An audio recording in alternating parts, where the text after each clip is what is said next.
Advisor یہ کہہ رہے ہیں کہ اگر آپ نے اس جنگ میں کودنے کا فیصلہ کیا دنیا کے نظام کا آخری دن ہوگا۔ امریکہ اگر ایران کی جنگ میں اسرائیل کا حمایتی بن کے کودتا ہے تو امریکہ گیو فیلڈ مارشل صاحب کو بلا کے باقاعدہ جو ہے وہ لنچ کرایا جا رہا ہے۔ اچھا لیکن دادا کہیں نہ کہیں پر یہ بات چل رہی ہے کہ 10 کی صبح پہ ہندوستان نے کوئی ریٹن سیز فائر لکھ کے بھی بھیجا ہوا ہے ہمیں۔ السلام علیکم and very warm welcome to اندر podcast of Azad Siyasat. میرا نام ہے عدیل آصف اور ہمارے ساتھ آپ کے ہم سب کے ایران کے صہیونیوں کے دادا رضی دادا۔ صہیونیوں کے دادا، صہیونیوں دیکھو، ایک تو صہیونی بھی کئی طرح کے ہیں یار۔ آپ دیکھیے پاکستان کی تاریخ میں پہلی مرتبہ کسی آرمی چیف کو امریکہ کی صدر اور کابینہ جو ہے وہ بلاتی ہے، باقاعدہ ملتی ہے، ٹھیک ہے، اور مل کے ان کے ساتھ، ظاہر ہے وہ تو ابھی باہر آئے گی تفصیلات، اس کے اوپر ہم اگلے ولاگ میں روشنی ڈالیں گے، لیکن اس کے ساتھ مختلف معاملات کو ڈسکس کرتے ہیں۔ اس سے پہلے جو ہیں جتنے بھی لوگ گئے ہیں، مطلب اگر فوجی سربراہان کی بات کریں تو وہ اس وقت ماشاء اللہ کے ذریعے صدر بھی تھے، چیف ایگزیکٹو بھی تھے، ٹھیک ہے، ان کے پاس دوہرے عہدے تھے، ٹھیک ہے، اور ان کے پاس ایک ہی ہوتا ہے فیلڈ مارشل۔ کیا بات ہے، ٹھیک ہے، اور ان فیلڈ مارشل صاحب کو بلا کے باقاعدہ جو ہے وہ لنچ کرایا جا رہا ہے۔ اچھا اس کے ساتھ ساتھ وہ مشری صاحب نے ایک بولا کہ یدی پاکستان نے مجھے لگا پہلے اے آئی کی کوئی ویڈیو ہے، ہندی ڈب ہوئی بھی ہے۔ دیکھیے یہ بنیادی طور پہ یہ ہے کہ جب G7 کی میٹنگ چل رہی تھی، ٹھیک ہے، جس کی فائنل تصویر میں مودی صاحب کو کھڑا نہیں کیا گیا، بڑی بےزتی ہوئی ہے، اس میٹنگ کو جب ادھورا چھوڑ کر جناب ٹرمپ صاحب واپس جانے لگے، ٹھیک ہے، ایک بڑی بات میں نے آپ کو بتانی ہے، ٹرمپ صاحب واپس جانے لگے تو ٹرمپ صاحب جو ہیں انہوں نے جاتے جاتے مودی کو کہا کہ یارو ذرا آئیں نہ، ذرا چکر لائیں، اچھا ٹھیک ہے، تو اس نے کہا کہ نہیں میں نے نہیں آنا، ٹھیک ہے، کیوں بھلا، کیوں، حافظ بیٹھا دے ایسی ہوتے یہ نہ ہوتا گھیرا ڈال کے مارتے۔ انہوں نے کہا کہ 10 کی صبح کو کٹ چپیڑے پڑ گئی تھی، اب اور پڑھوانی ہے، اب اور پڑھوانی ہے۔ اور خواجہ آصف صاحب تو کہتے ہیں کہ اتنی چپیڑے ہم نے نہیں ماری جتنی ان کی اپنی قوم مار رہی ہے اس کو، ٹھیک ہے۔ اور اگر وہ وہاں پہ چلے جاتے تو ٹرمپ نے تو بھائی ٹرمپ ہے، اس نے تو گھیر کے بٹھا لینا تھا، اور اگر وہ ساتھ بیٹھ جاتے تو پھر مودی صاحب کے ساتھ کیا ہوتی وہاں پہ، مان لکھ، ٹھیک ہے۔ اچھا لیکن دادا کہیں نہ کہیں پر یہ بات چل رہی ہے کہ 10 کی صبح پہ ہندوستان نے کوئی ریٹن سیز فائر لکھ کے بھی بھیجا ہوا ہے ہمیں، ایسا کچھ ہے؟ میرے علم میں نہیں ہے، لیکن یہ ہے کہ وہ جو آج انہوں نے کلیریفائی کیا ہے نا کہ جی سیز فائر جو ہے مودی صاحب کے کہنے پہ نہیں ہوا، وہ DGMOs کی جو ریگولر میٹنگ تھی اس میں ہوا ہے، وہ بنیادی طور پہ جھوٹ بک رہے ہیں، غلط بیانی کر رہے ہیں۔ سیز فائر کا اعلان DGMO کی گفتگو اتوار کو ہوتی ہے، اور سیز فائر کا اعلان اس سے کئی گھنٹے پہلے ہو چکا ہوا تھا امریکن پریزیڈنٹ کی طرف سے۔ جی DGMOs کی جو میٹنگ ہوئی تھی، بالکل، اس کے بعد پھر DGMOs کی میٹنگ کے اندر وہ تو ڈیلے بھی کافی دیر ہوتی رہی، سیز فائر تو نہیں وہ والی میٹنگ نہیں، جو سیز فائر کے فوراً بعد میٹنگ ہوئی ہے نا، وہ کئی گھنٹے بعد ان کا آپس میں ہاٹ لائن کے اوپر تبادلہ خیال ہوا ہے، ٹھیک ہے۔ اور چونکہ ہم پھینٹ لگا رہے تھے تو ہم DGMO کی کال نہیں سن رہے تھے اس طرح۔ لیکن کیا نیریٹو ہے ہماری انفارمیشن منسٹری نے جس طریقے سے پھانڈا لگایا، ایک تو فوج نے تو لگا دیا، پھر اس کے بعد ہماری انفارمیشن منسٹری چاچو لگ گئے، ہماری تاڑ لگ گئے، پھر حافظ صاحب لگ گئے، تب آ کے کیا پالیسی ہے آپ کی کہ اب آپ نے وہ فلم کا ڈائلاگ تھا نا، ماریں گے کم گھسیٹیں گے زیادہ، تو مارا بھی ہے گھسیٹ بھی رہے، مارا بھی ہے گھسیٹا بھی ہے، اور ان کی توقع سے بہت زیادہ گھسیٹا ہے۔ ایک بات، وہ امپائر کے ساتھ مل کے کھیلنے لگے تھے تو پھر ہم نے پھر امپائر جو تھا اس کو بھی آنکھیں دکھا دی کہ نو بال نہیں کر رہے ہیں، یہ بال ہو رہی ہے۔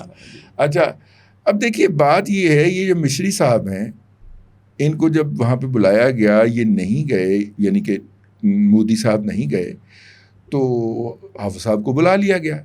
اب جو حافظ صاحب کو بلایا گیا ہے اور ان کے ساتھ ایک ہائی لیول کی بے مثال انپریسیڈنٹڈ میٹنگ جو کی گئی ہے، اس کے بعد بھارت کو اپنی بہت زیادہ بےزتی محسوس ہو رہی ہے کہ جس بندے نے ہمیں لٹا کے چپیڑے ماری ہیں, کٹا ہے, باقاعدہ پھینٹ چڑھائی ہے, پروٹوکول مل رہا ہے اس کو فل پروٹوکول. اور آپ کو یہ پتا ہے کہ وہ پہلے جو دورہ تھا وہ بیسیکلی تو پینٹاگان کے انویٹیشن پہ تھا نا. ٹھیک ہے, وہ دورہ ختم ہو گیا تو حفص صاحب نے اپنا دورہ ایکسٹینڈ کرنے کا اعلان کیا, اور انہوں نے کہا کہ میں پرسنلی, ہوتا ہے ایسے کہ جی میرا آفیشیل ٹور ختم ہو گیا تو پرسنل وزٹ پہ ہوں.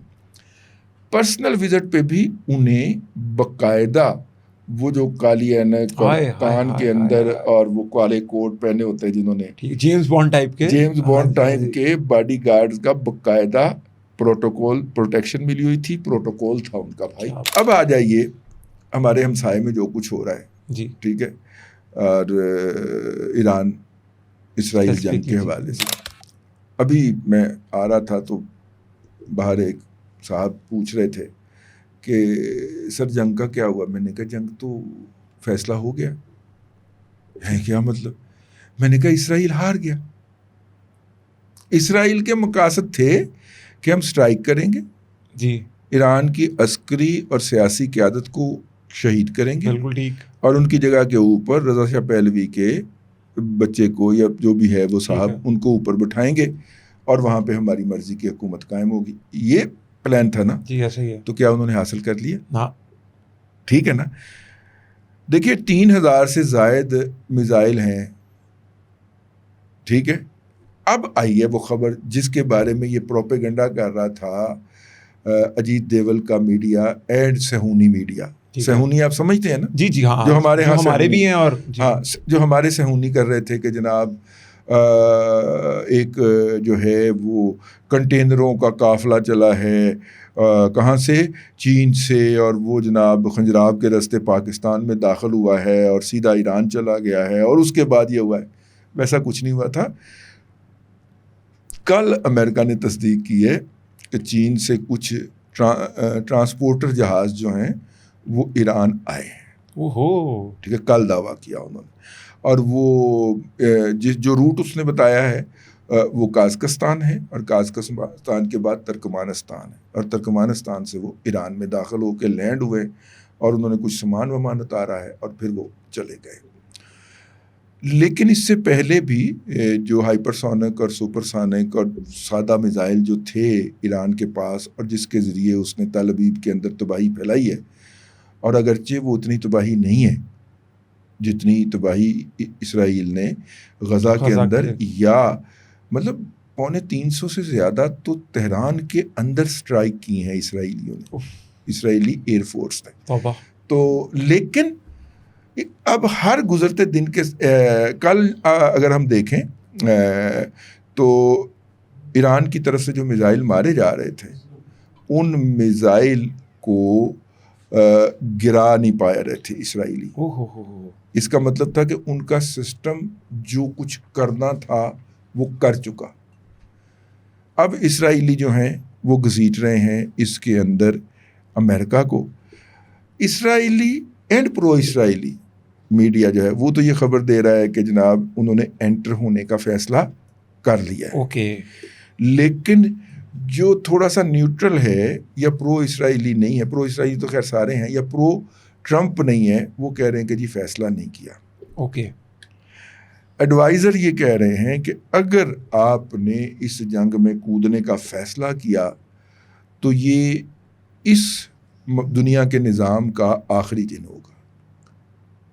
پوری دنیا کے جو نظام ہے, اور خاص طور پہ جب ہم نظام کہتے ہیں تو مالیاتی نظام کہتے ہیں, وہ مالیاتی نظام کولیپس کر. یعنی کہ امریکہ اگر ایران کی جنگ میں اسرائیل کا حمایتی بن کے کودتا ہے تو امریکہ گیو.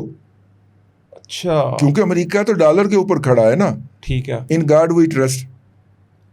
ٹھیک ہے, بالکل ٹھیک ہے. تو جب اس ڈالر کے پیرالل ایک سسٹم چین متعارف کروا چکا ہو, اور گلف کنٹریز کے ساتھ اور افریقہ کے بہت سارے کنٹریز کے ساتھ اس کی ٹرانزیکشن بھی اسی سسٹم میں آ جا رہی ہوں, تو ایسی صورت میں اگر یہ نظام کولیپس کرے گا تو وہ تو کھڑا ہوگا نا بھائی لین دین کے لیے.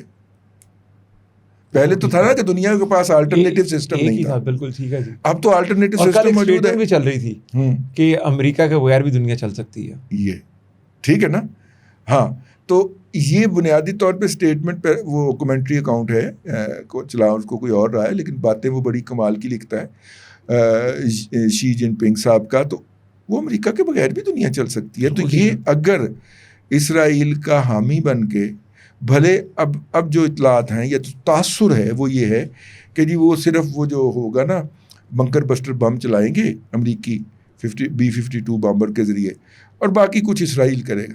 ٹھیک ہے، آپ مجھے ایک بات بتائیں، اتنے دنوں سے بڑک بازی جاری ہو، کیا اکھاڑ لی اسرائیل؟ نہیں کہ جناب ہم نے اس ایٹمی بجلی گھر کو اڑانا ہے، ٹھیک ہے، یا ایٹمی مرکز کو اڑانا ہے، تو کیا ایران نے وہ ساری چیزیں وہیں پہ رکھ چھوڑی ہوں گی؟ ہیڈ پوائنٹ موو کرتے ہوئے کتنا ٹائم لگتا ہے؟ لیکن ایران اور اسرائیل کی جنگ کے اندر سب سے بڑی کیجویلٹی کیا ہے؟ آخری منٹ لوں گا بس. جی وہ ہے انڈیا. ایرانیوں کی آنکھیں کھل رہی ہیں کہ وہ انڈین جن کو بلا کے وہ وہاں پہ کاروبار کراتے تھے، چاہ بہار ساری ان کو دی ہوئی تھی، وہ تو اسرائیل کی پراکسیز تھیں، موساد نیٹ ورک کا حصہ تھے، وہ موساد نیٹ ورک کا حصہ تھے، وہ تو اسرائیل کے لیے نوکریاں جاسوسیاں کر رہے تھے. آئی ہوپ کہ جنگ کے بعد، اور جنگ ختم ہو جائے گی کچھ دنوں میں، جنگ کے بعد ایرانیوں کو بھی اس کا احساس ہو کہ ان کا دوست کون ہے اور ان کا دشمن کون ہے. ٹھیک ہے، اپریسیشن ہمارے وزیر خارجہ اور نائب وزیر اعظم اسحاق ڈار کے لیے، انہوں نے ایران کے لیے سفارتی محاذ پہ وہ کچھ کر دیا، بہت فائٹ کی. ٹھیک ہے، وہ کچھ کر دیا ہے جو کہ شاید ایرانی خود بھی نہیں کر سکتے. میں آپ سے صرف 10 سیکنڈ لوں گا آپ کے جاتے ہوئے، اسپیسیفکلی کامنٹ دینا چاہوں گا کہ یہ پورا جو ایران کا تنازع اور اسرائیل کا چل رہا ہے، اس میں خواجہ آصف کا کیا رول ہے؟ خواجہ آصف صاحب جو ہے نا، خواجہ آصف صاحب کا جو بھی رول ہے، کمال کا رول کر دیا نا انہوں نے. کمال، ویسے کمال کا رول ہے خواجہ صاحب جو ہے نا. ٹھیک ہے، ہاں، اور خواجہ صاحب کو میں سمجھتا ہوں کہ یہی رول ادا کرنا چاہیے. جی بہت شکریہ دادا. ہر بار ہم آپ کو ایک سلیش فٹر کھا دیتے ہیں، اگلی دفعہ ہم آپ کے لیے لنگڑے آم کا بندوبست کریں گے انشاءاللہ. گرمی آئی ہیں تو آپ کو آم کھلائیں گے پوڈکاسٹ کے دوران. بہت شکریہ جی. آپ کے جتنے بھی کمنٹس ہو ضرور دیجیے گا.